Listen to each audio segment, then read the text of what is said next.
Ya regresamos, amigos, son las 4:32 de la tarde. Ya estamos de regreso para la sección favorita de todos ustedes aquí en nuestro programa de la sobremesa juvenil. Recuerden, de lunes, martes, miércoles y viernes, la sobremesa en su programación habitual con la licenciada Marta Leticia Oramas e invitados. Y los jueves aquí con Yaji Yo y su servidor Samuel Arroyo. Ahora sí, vamos a nuestra sección de ciencia y tecnología, porque el día de hoy tenemos al doctor César Antonio Irecta Nájera, profesor e investigador del Colegio de la Frontera Sur, Unidad Villahermosa, que nos viene a hablar de la aterosclerosis y el riesgo de infarto en los menores. ¿Qué tal, doctor? ¿Cómo está? Buenas tardes. Muy bien, muchas gracias y encantado de estar aquí en el programa. No, nosotros encantados, lo comentábamos ahorita en la pausa promocional, que nos encanta esta sección porque verdaderamente aprendemos. Ustedes dos estaban como pez en el agua de que no, y hablando como que en palabras Samuel, medio, ¿así de qué?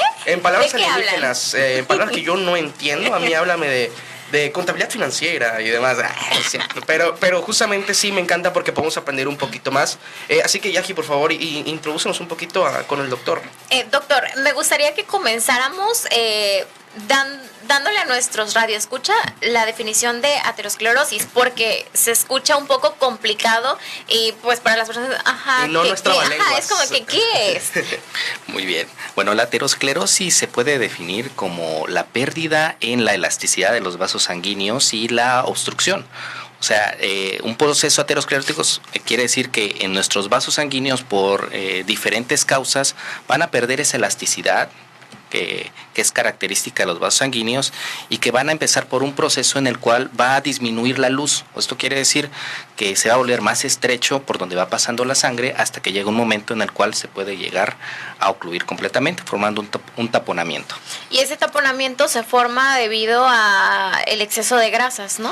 Entre otras cosas, ¿no? Una de las causas es justamente el exceso de grasas, pero yo lo definiría, además del exceso de grasas, como el tener varios tipos de componentes. Por ejemplo, nosotros podemos evitar las grasas, pero no los azúcares, y eso al final de cuentas también puede ser parte de una placa aterosclerótica, ¿no? Hay un proceso en el cual los azúcares se transforman en grasas, principalmente los triglicéridos. Y a veces dices, bueno, yo evito comer ciertas grasas para que no tenga ese componente, pero como azúcar, y eso después se transforma en grasita, ¿no? Entonces sí, en términos generales, pues hay que tener una alimentación generalmente balanceada, ¿no? Entre componentes de grasas, proteínas y carbohidratos. Y me gustaría que nos comentara cómo fue que se dieron cuenta de que esta enfermedad se está presentando en niños, porque es una enfermedad propia de adultos. Es correcto. Y usted mencionaba que se está presentando en niños menores. Así es. Mira, tú bien lo mencionaste, es una enfermedad que generalmente se presenta en adultos y lo tenemos muy bien identificada, sobre todo por sus consecuencias. Los adultos que tienen un infarto, que tienen un evento cerebrovascular o que tienen a veces otros problemas hemodinámicos, pues llegan a consulta ya con un infarto. Dice, ¿qué pasó? Bueno, se le diagnostica que tiene aterosclerosis, que alguna venita, alguna arteria está ya taponada y que concluye con el infarto, ¿no? Ahora, no es común que se presenten niños, pero hay formas preclínicas que empiezan a presentarse ya en menores de edad. No como tal la placa completa, que es, vamos a decirlo, el tapón completo, pero empiezan a ver ya desde edades tempranas ciertos cambios. Por ejemplo, las venitas pierden su elasticidad y hay una prueba que se llama disfunción endotelial, donde vemos que las venitas ya no están funcionando como muy bien en su capacidad de regenerarse, esa elasticidad en los menores de edad. Ahora, por ahí hay un documental que se llama ¿De qué murió Ponchito? Dio la vuelta en las redes y era un niño de justamente 12 años de edad que salió a actividad física en el recreo y le dio un infarto. ¿Y cuál fue el infarto? Debido también a un taponamiento por aterosclerosis. Quiero decir que es una entidad que todavía en menores de edad no está muy bien reconocida, pero siendo México el primer lugar de obesidad de niños, ¿por qué no pensar que también están ya presentando estos problemas? Y estamos viendo ya algunos casos que se están presentando, ¿no? Claro, y cuando uno habla acerca de justamente este primer lugar que se ocupa México, directamente uno piensa en la ya famosa, que no debería, diabetes infantil, justamente. Pero pues este es otro tema que se va como que a la par y empieza a hacer pues que sea ruido. Entonces, ¿cómo podemos en los niños ubicarlo o verlo a temprana edad? Porque pues hablábamos de la diabetes y demás, pero ¿cómo poder detectar ese tipo de casos? Perfecto. De hecho, la diabetes también es un componente importante de la aterosclerosis, ¿no? La diabetes, hay dos tipos de diabetes, tipo 1 y tipo 2. Generalmente la tipo 1 está muy relacionada porque ya es un defecto de nacimiento. O sea, nosotros venimos con una dificultad de producir insulina y desde muy bebé se nos diagnostica. La diabetes tipo 2 es por un agotamiento del páncreas, o sea que ya de tantos carbohidratos que les metemos genera mucha insulina y llega un momento en el cual hay un gasto del páncreas y ya no se genera la insulina suficiente, o bien nosotros tenemos resistencia a este tipo de insulina. Entonces, ¿qué pasa?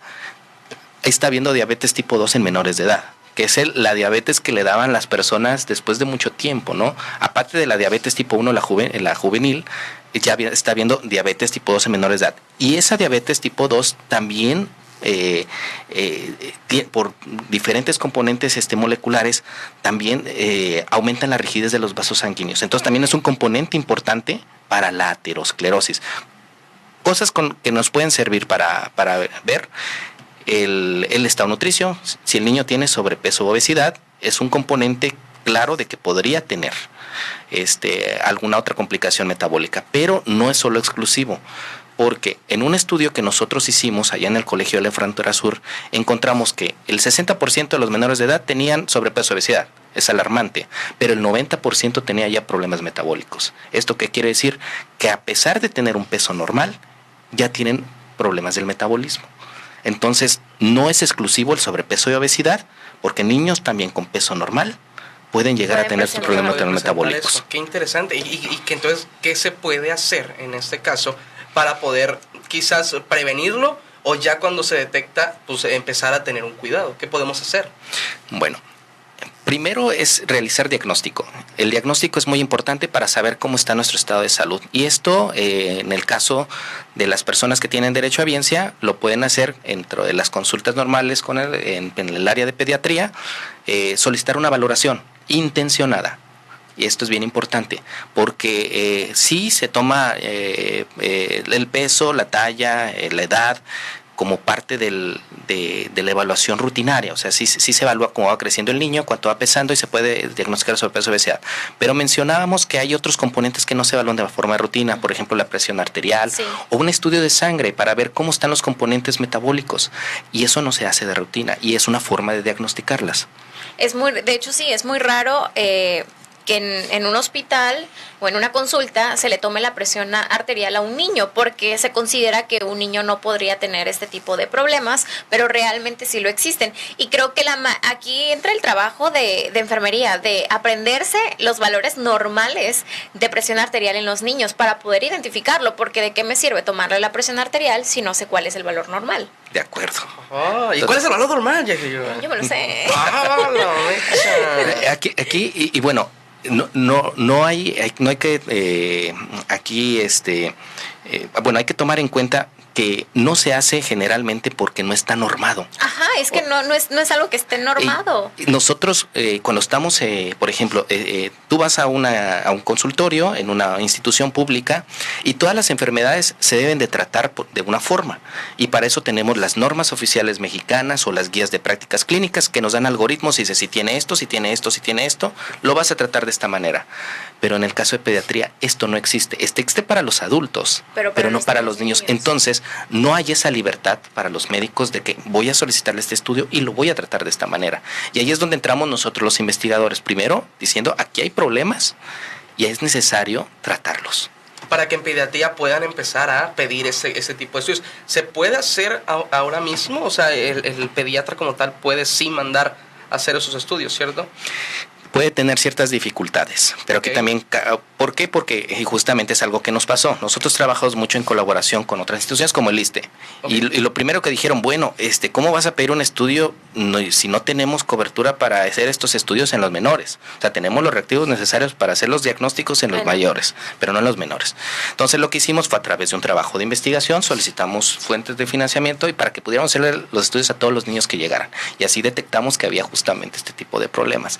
Ahora, nosotros estamos impulsando y haciendo recomendaciones para que estas guías se modifiquen y haciendo recomendaciones de que tiene que ser un estudio universal también para los menores de edad.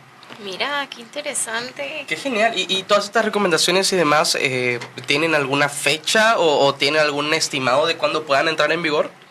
No, todavía no, porque es un proceso todavía complejo, porque nosotros generamos la evidencia, esas evidencias se llevan, por ejemplo, a los elaboradores de guías de prácticas clínicas y después viene la normalización y que la entrada en vigor Claro. por las instituciones. Es un proceso largo, pero tenemos que cruzarlo, ¿no? Y sobre todo que si nos están escuchando algunos médicos pediatras que como que ya, a ver, ¿qué onda? ¿Qué está pasando? Tomémosle la presión a los niños. Claro. Ok.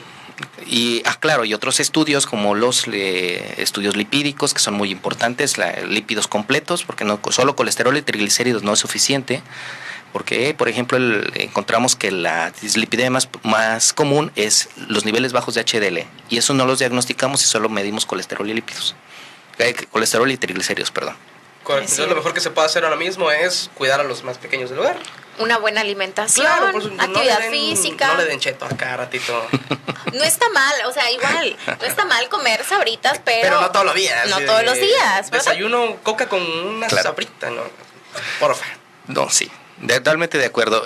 Hay que cuidar lo que es la alimentación, la actividad física y no hay que estigmatizar ningún alimento. De hecho, a mí me gustan también los refrescos embotellados, pero soy consciente de que el día que no abusar del consumo y el día que los tomo, también echarle ganitas con la actividad física, ¿no? Excelente, muchísimas gracias, doctor, por acompañarnos el día de hoy. Y claro, todos estos estudios y todas estas nuevas cosas, pues bueno, nos ayudan. Y bueno, como siempre, ayuda a la ciencia y la tecnología.